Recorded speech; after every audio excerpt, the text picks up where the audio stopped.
Good day mga senyores. Muling nagbabalik ang inyong kasabong at kalapatid.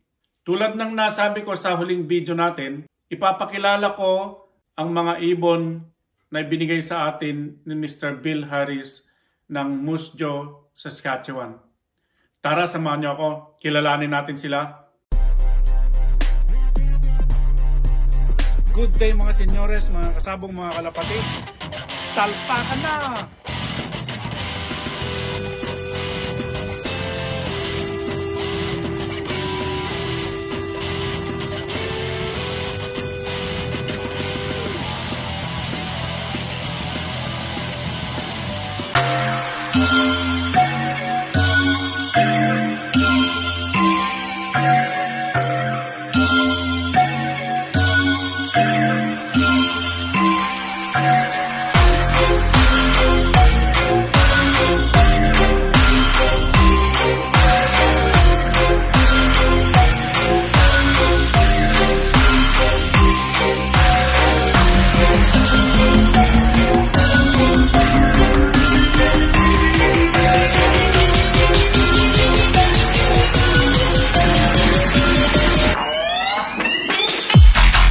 Ito po yung unang ibon na ibinigay sa atin ni Mr. Bill Harris. Kung mapapansin nyo doon sa ating huling video na nagtatanong ako sa kanya kung alin doon yung kanyang best breeder sa kanyang breeder's loft. Ito ay isa sa kanyang mga binanggit. And then sabi ko, baka pwede kong iuwi. So hindi naman siya nagdalawang isip at ibinigay sa atin. So isa siyang dark checkered cock. Ang kanyang size ay small to medium lang. Siya ay 2013 born. So medyo may katandaan na siya. Mag 9-year-old na siya. Ang kanyang build ay football-like shape. Hindi naman sila kagandahang ibon.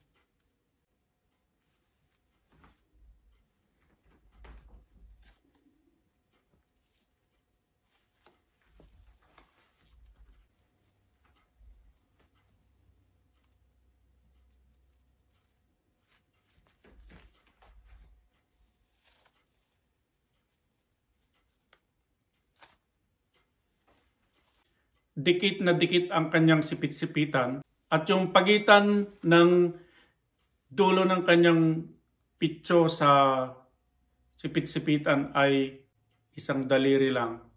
So maganda at malakas ang vibration ng kanyang mga muscle sa pitso.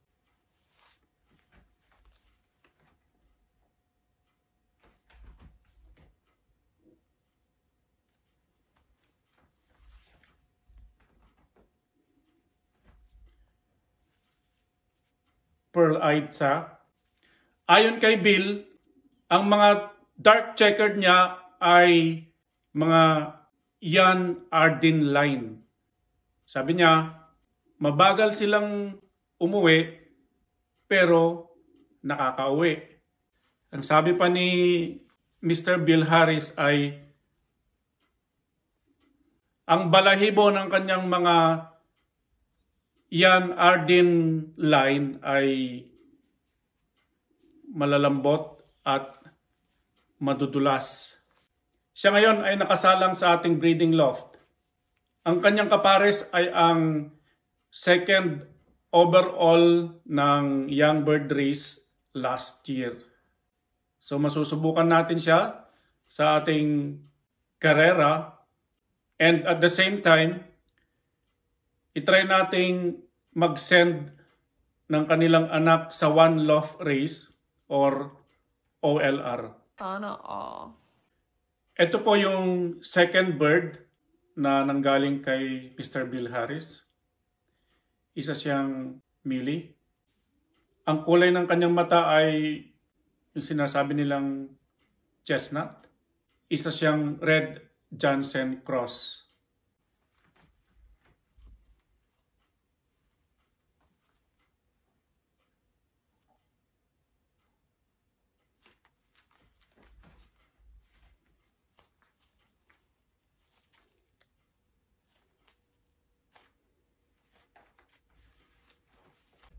football-like shape built. Maganda at malakas ang vibration ng kanyang muscle.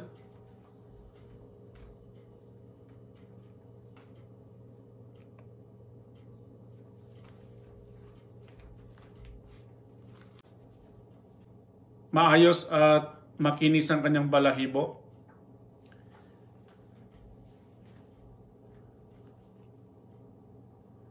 Dikit na dikit ang kanyang sipit-sipitan at yung pagitan ng kanyang dulo ng pitso sa kanyang sipit-sipitan ay isang daliri lang.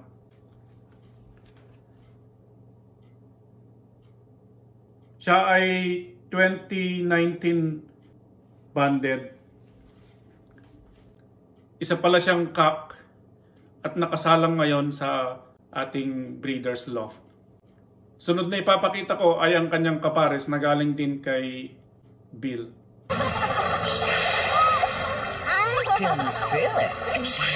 Ito po yung pangatlong ibon at kapares ng Millie Cock. Isa siyang red checkered hen.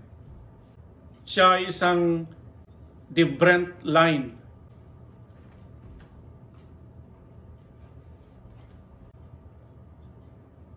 Red eye.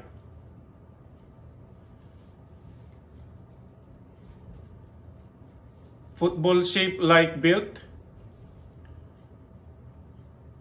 Maganda rin ang vibration ng kanyang breast muscle.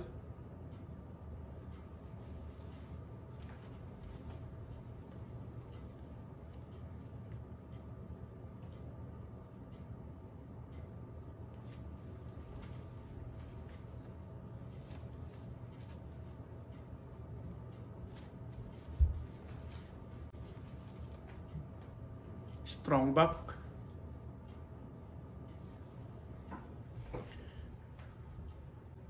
Hindi masyadong dikit ang kanyang sipit-sipitan or dahil mangingitlog na siya.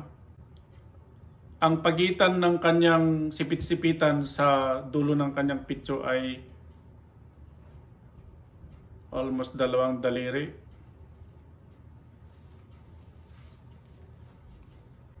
Siya ay born 2016.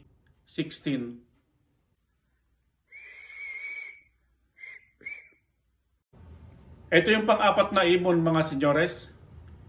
Isa siyang dark checkered hen, pearl-eyed.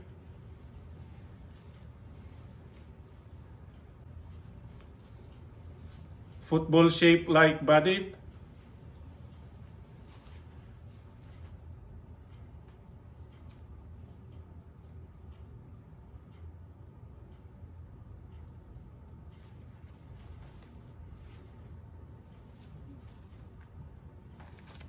Lakas mumiglas.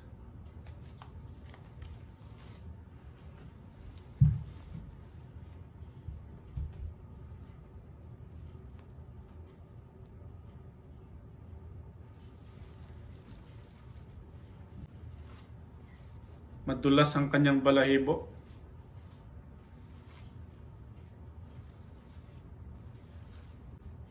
Ito ay isang Yan Arden line.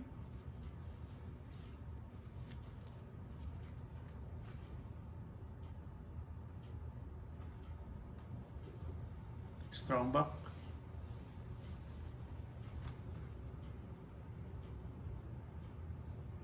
Siya ay 2019 born.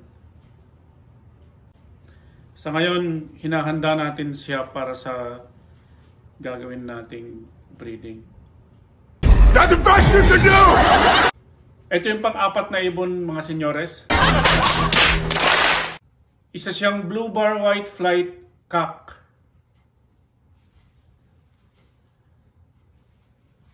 Football shape like built.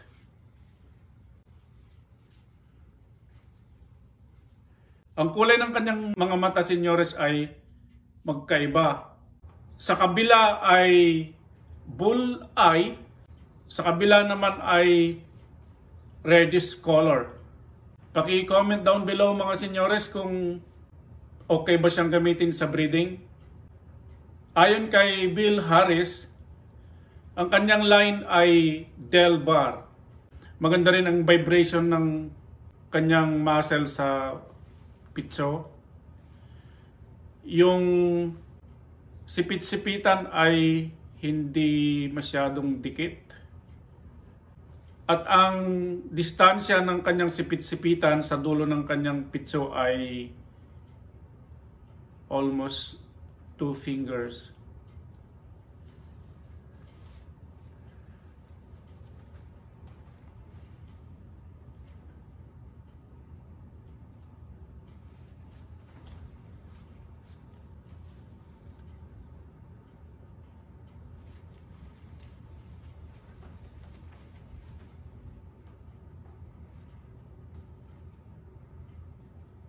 Punong-puno ang pitso. Laki ng katawan.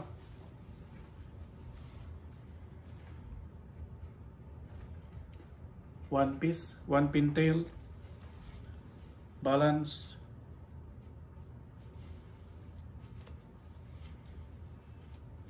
Hindi masyadong madulas ang balahibo.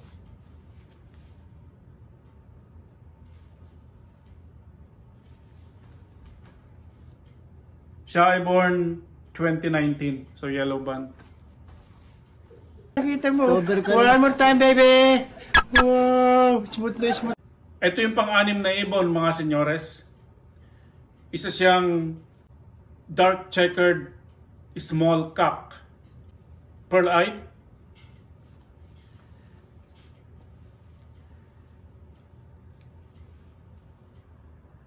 Apple-shaped body.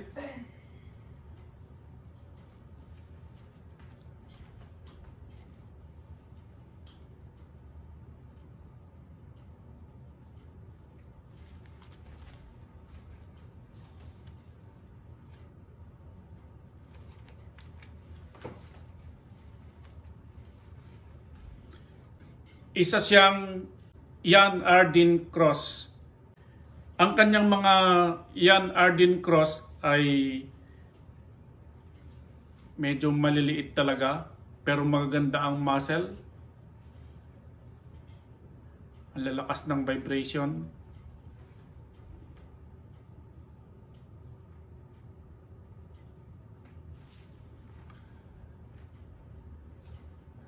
Dikit na dikit ang kanyang sipit-sipitan. Yung distansya ng kanyang sipit-sipitan sa dulo ng keelbone niya ay makipot. Sakto lang yung isang daliri. Makinis at madulas ang kanyang balahibo.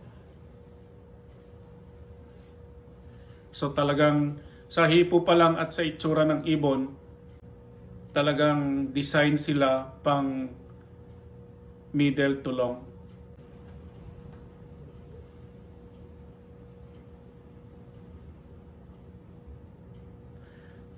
So siya ay 2015 born. So magsi 7 years na siya. Ipapares din natin siya sa isang dark checkered hen na Jan Ardeen cross din. O susubukan nating ilipad yung kanilang magiging anak sa race natin dito sa SRPC. At magsesend din tayo ng kanilang magiging anak sa One Love Race or OLR. Kung makakapagpalabas tayo ng healthy inakay. Ito po yung 7th bird, mga senyores, na kapares ng nakaraang ibon natin. Isa siyang dark checkered small hen, red-eyed.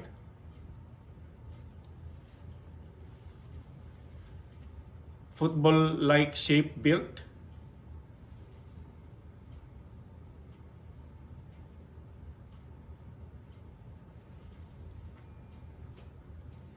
Maganda at malakas ang vibration ng kanyang breast muscle. Ito napapansin ko sa mga Jan Ardeen cross natin, mga senyores, na dikit ang kanilang sipit-sipitan At yung pagitan ng sipit-sipitan sa kanyang pitso ay malapit. 1 finger lang.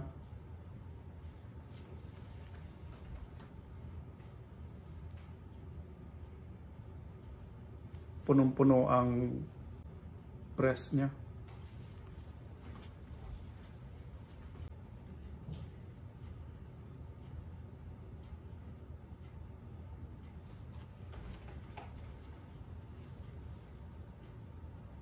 Yung kanyang 10th flight ay puti.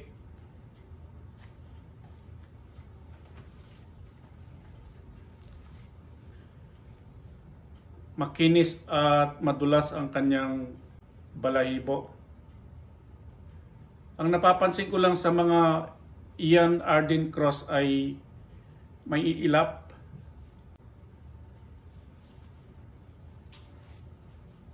At sabi nga ni Bill na mabagal sila pero umuuwi. So most likely design sila for middle to long distance.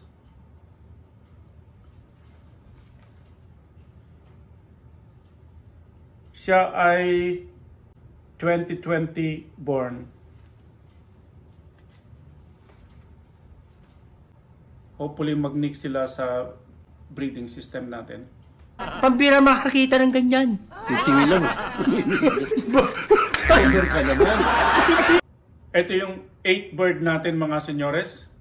Isa siyang Mealy large cock.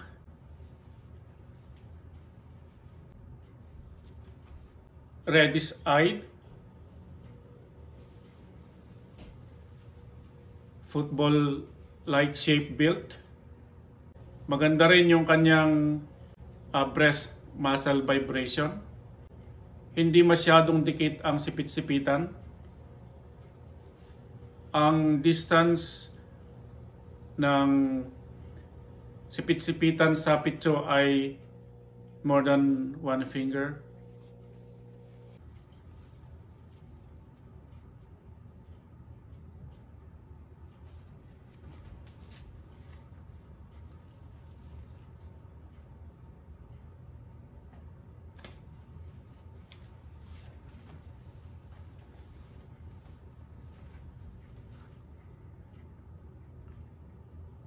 Siya ay born 2020.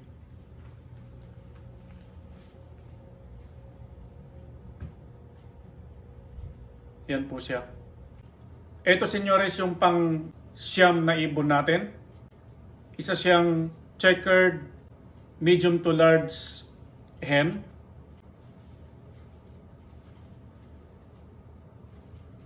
Apple-like shape bodied.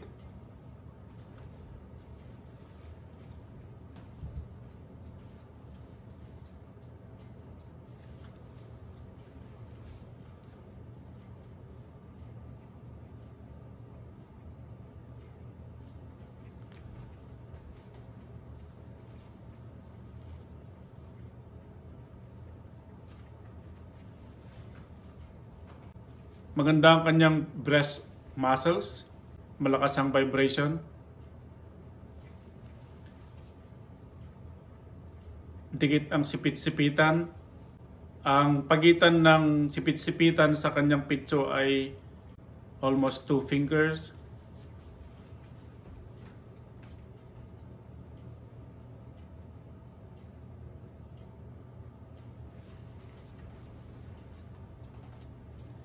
Chestnut color eyed.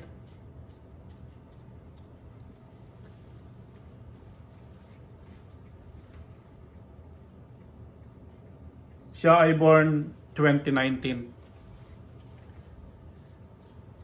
Yan po siya. Laki ng katawan.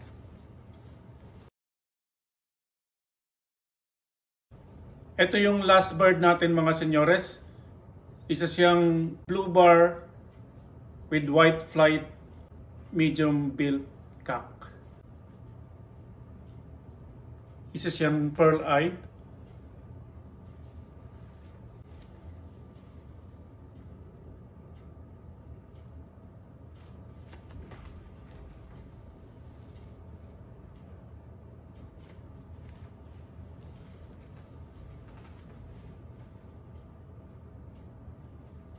Maganda ang vibration ng kanyang breast muscles. Dikit ang sipit-sipitan. Ang pagitan ng kanyang sipit-sipitan sa picture ay more than 1 finger.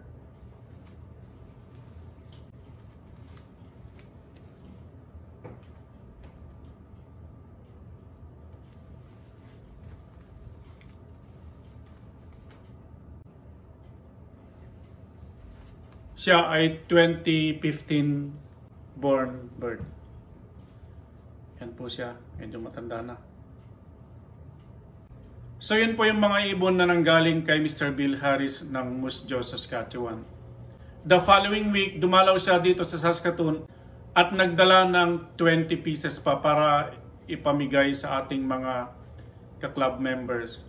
Nakakuha ulit tayo ng 4 na ibon doon at ibinigay natin sa ating mga kaibigan para gamitin sa breeding. Sana magnik sa ating breeding system yung mga ibon ni Mr. Bill. So yun lamang po, sana nagustuhan nyo sila. Shout out na rin kay Mr. Bill Harris. Mabuhay ka. At kay Mr. Ken King na Vice President ng Canadian Union na taga rito rin sa Saskatoon. Si Mr. Ken King ang tulay para makakuha kami ng ibon kay Mr. Bill. So, yun lamang po. Ingat po palagi. Bye now.